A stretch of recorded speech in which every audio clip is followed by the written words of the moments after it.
Alhamdulillahi wahdah, wassalatu wassalamu ala man la nabiyya ba'dah. On a un hadith rapporté par l'imam Ahmed et Abu Daoud dans son sunan, selon Abu Hurairah radiyallahu anhu, أن خولة بنت يسار أتت النبي صلى الله عليه وسلم فقالت يا رسول الله إنه ليس لي إلا ثوب واحد وأنا أحيض فيه فكيف أصنع؟ قال إذا طهرت فاغسليه ثم صلي فيه. فقالت فإن لم يخرج الدم قال يكفيك الماء ولا يضرك أثره. Donc on a le hadith suivant qui est rapporté par Abu Hurairah radiyallahu anhu, selon Khawlah bint Yasar, qui dit au prophète sallallahu alayhi wa sallam, au messager d'Allah, je n'ai qu'un seul vêtement et il a été taché par le sang des menstrues, que dois-je faire? Donc le prophète sallallahu alayhi wa sallam lui a dit, ou bien lui aurait dit, on reviendra dessus plus tard, lorsque tu seras pur, lave l'endroit du vêtement qui a été taché par le sang, puis fais ta prière avec ce vêtement. Khawlah demande au prophète sallallahu alayhi wa sallam, et si les traces de sang ne disparaissent pas? Le prophète sallallahu alayhi wa sallam répondit, l'eau te suffira à laver le sang et les traces restantes ne te causeront aucun tort. Ce hadith là, on a dit qu'il est rapporté par l'imam Ahmed dans son Musnad et dans le Sunan d'Abi Daoud radiyallahu anhum jami'an. Donc on ne peut pas en déduire une quelconque un quelconque jugement concernant l'authenticité de celui-ci ou non, puisque l'imam Ahmed et l'imam Abu Daoud rahmatullahi alayhima ne se sont pas imposés l'authenticité. Autre point, l'imam Ahmed et l'imam Abu Daoud ne jugent pas les hadiths qui sont dans leurs livres. C'est vrai que Abu Daoud rahimahullah ta'ala rapporte que très rarement des hadiths faibles, et qu'on rapporte de lui qu'il aurait choisi des hadiths authentiques ou bien des hadiths avec lesquels il y a al-amal. Les savants ont œuvré avec ces hadiths-là. Mais, force est de constater que il y a des hadiths qui sont faibles et qui laissent à désirer, et les savants en ont parlé. Donc, est-ce que Abu Daoud rahimahullah ta'ala est mort et avant de corriger ce livre-là, avant de corriger son livre, avant de trier, Allahu a'lam. Donc, on ne peut pas en tirer une quelconque conclusion concernant l'authenticité du hadith en question ou non. L'imam At-Tirmidhi, par contre, qui n'a pas été cité, je ne vous ai pas dit qu'il est rapporté par At-Tirmidhi, mais il est bon de savoir que l'imam At-Tirmidhi, rahimahullah ta'ala, en général, parle de l'authenticité du hadith qu'il rapporte. Il parle de l'authenticité qu'il rapporte, ou bien les savants ont œuvré avec ce hadith-là.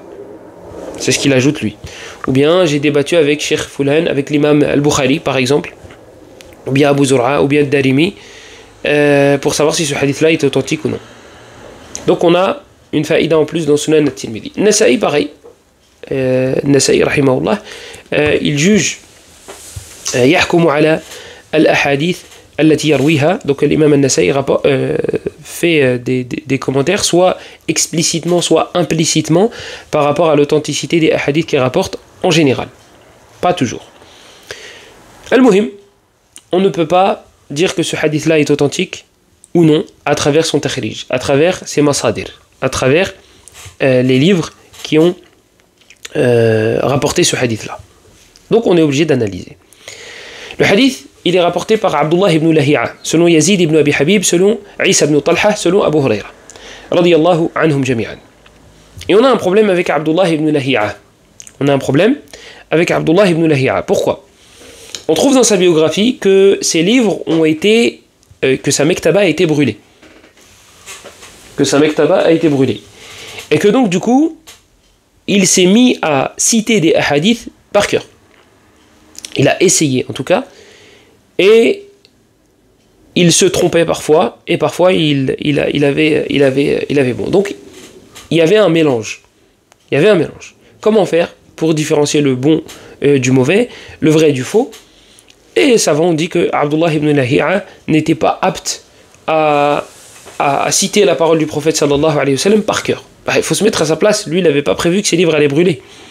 Donc il n'avait pas l'habitude de mémoriser tous les hadiths qu'il avait, sachant que c'était des chaînes de transmission. Donc, lorsque sa mektaba a brûlé, il citait les hadiths par cœur et il se trompait. Donc maintenant, si on a des rapporteurs, hein, des élèves à lui, qui rapportent ces hadiths à lui, avant que sa mektaba brûle, c'est bon, on peut prendre ces hadiths, puisqu'il citait les hadiths avec ses écrits, avec ses notes. Donc là, c'est bon normalement. Donc là, on a une mas'ala, on a un sujet, c'est qui rapporte de lui parmi ses anciens élèves. Ici, c'est un point qui est très intéressant dans la science du hadith. C'est qu'il faut connaître qui sont les élèves qui étaient collés à leur cheikh. Parce que cet élève-là, il va me servir. Lorsqu'il va y avoir une divergence au sein des rapporteurs concernant ce cheikh-là, eux rapportent une version, eux rapportent une version. Taïb, est-ce que dans les deux camps, il y en a qui étaient collés au cheikh? Il y en a toujours. Il y en a toujours. Même à notre époque. Vous voyez que Cheikh Ben Baz, par exemple, eh bien, il y a des élèves il y a des savants qui sont restés collés à lui.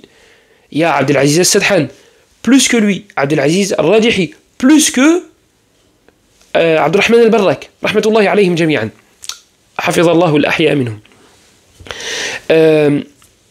Donc là, ça va me servir. Moi, je sais que ce cheikh-là est resté 40 ans avec ce cheikh-là. Lui, il y a plus de, mettez des guillemets, chance qu'il ait la bonne réponse concernant un avis d'un de ses chouyours, ou bien de son cheikh. Donc on a ça dans les rapporteurs. Vous avez par exemple Shu'ba ibn al-Hajjaj qui était collé à Qatada. Ça va me servir dans la science du hadith. Lorsque je vais avoir plusieurs versions du hadith concernant Qatada, ces élèves vont diverger, Shu'ba, il sera en avant. Parce que premièrement, c'est un des huffaz, premièrement. Deuxièmement, il était collé à Qatada. Donc là, Abdullah ibn Lahi'a, ce qui est intéressant de savoir, c'est qui sont ses élèves parmi les anciens. Ça, c'est très important dans la science du hadith, de connaître ce genre d'éléments. On en a plusieurs. On a Qutayba ibn Sa'id, qui rapporte ce hadith d'ailleurs. Qutayba ibn Sa'id. Et pour la faïda, Qutayba, personne n'a le même nom que lui dans le Kutub al-Sitta. Personne n'a ce nom-là, Qutayba. Donc quand vous voyez Qutayba, c'est Ibn Sa'id et c'est ce savant-là.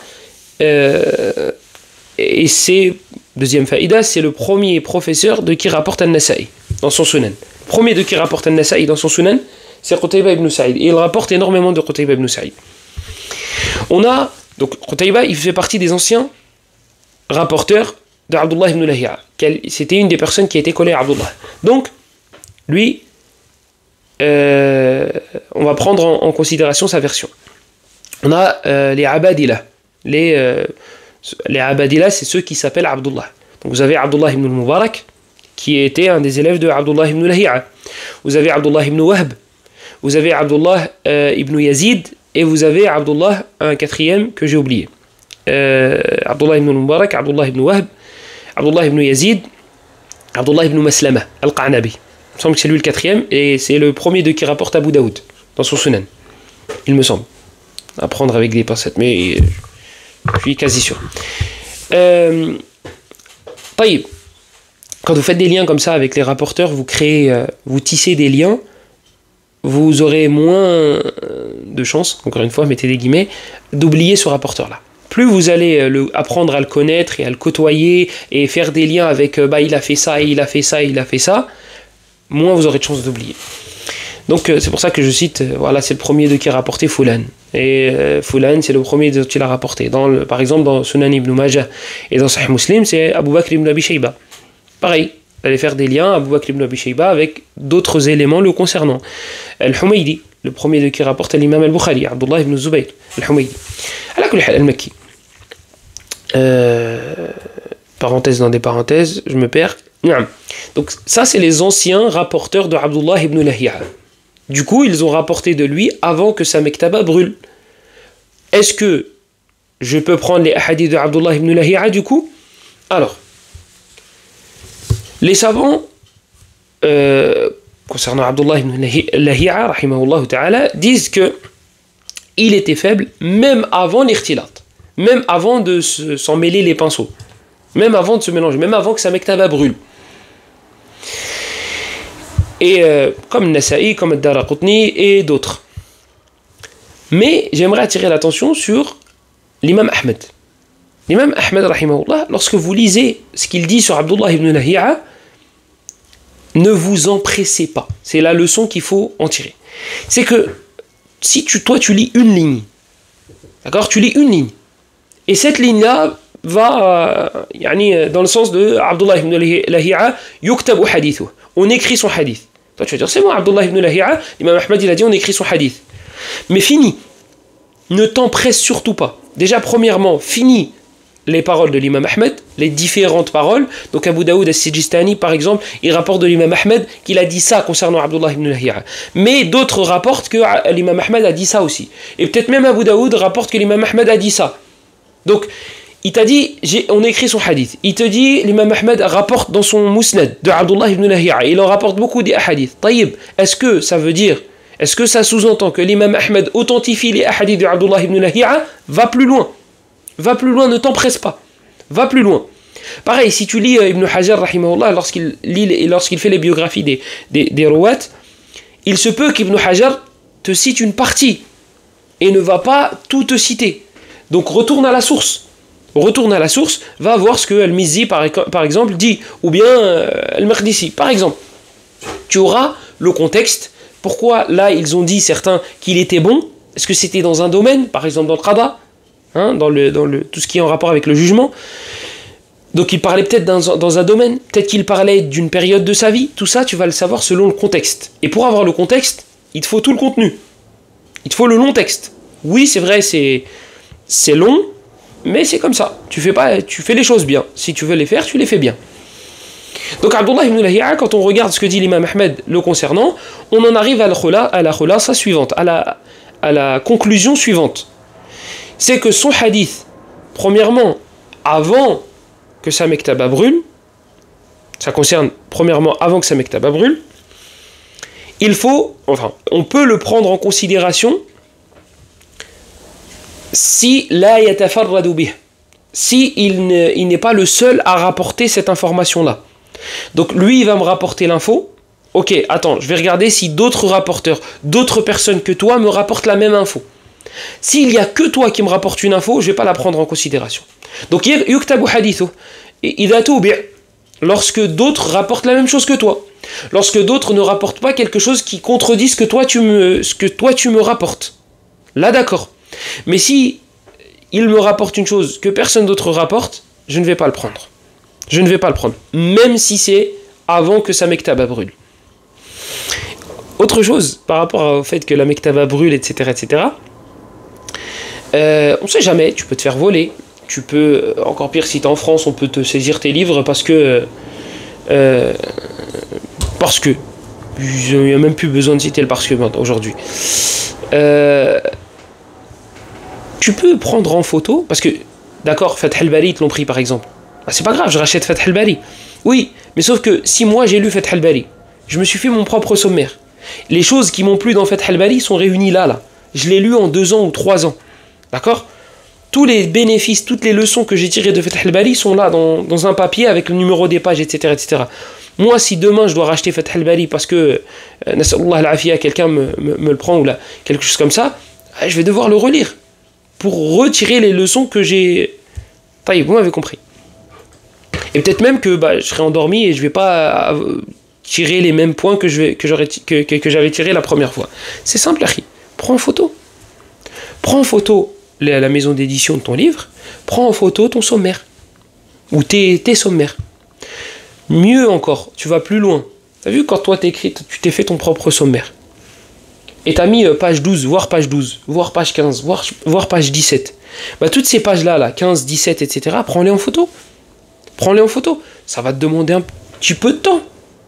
Mais c'est pas grave. Tu fais un petit peu chaque jour. Ou bien tu payes un de tes enfants ou ton épouse, je sais pas, tu lui dis voilà, qu'est-ce que tu aimerais que je fasse pour toi, tu me rends ce service-là. Prends en photo, voilà le sommaire, au début il y a écrit page 15, il y a écrit page 17, etc. Voilà, ça c'est les fawaïd que j'ai retenus de ce livre-là. Est-ce que tu peux me les prendre en photo?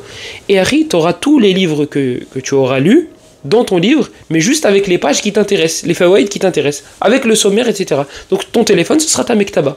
Des livres que tu auras déjà lus. Tout simplement. Tout simplement. Je passe cette faïda-là, c'est quand on était en panique, quand on avait peur que nos livres se fassent prendre, kidnapper. On a fait ça, après on s'est dit, bon, s'ils les prennent, ils les prennent. Taïeb. Ça c'était pour la faïda. أهمية جمع كلام العالم أو العلماء في الراوي الواحد. Ça c'est bon. العناية بطبقة التلاميذ. Ça c'est bon aussi. Et فلا تعجل. Ça aussi c'est bon. Et il me semble qu'on a terminé. طيب, le hadith il a des shawahid. Le hadith il a d'autres des shawahid. Il a des, bon, je ne sais pas si on peut dire témoins, mais il a d'autres chaînes de transmission dans le Bukhari. Hadith de Asma, je crois, ou d'une autre, je ne sais plus. Il y a un autre hadith de Aïcha aussi, radiyallahu anha, qui n'est pas dans le Bukhari, mais sa chaîne de transmission est faible. Ala kulli hal, le hadith, il a des shawahid. On a dit qu'on parlait pas vraiment, qu'on se concentrait pas sur le contenu, et que c'était plus des qawa'id, des règles, et al-mumarasa concernant les chaînes de transmission des hadiths. Donc le hadith, al-khulasa, le résumé, c'est qu'il est faible. Le hadith est faible. Pourquoi? Parce que Abdullah ibn Lahi'a est faible et était faible, même avant que sa mektaba, même avant que sa bibliothèque prenne feu. Voilà. هذا والله أعلم وصلى الله وسلم وبارك على نبينا محمد وعلى آله وصحبه أجمعين والحمد لله رب العالمين.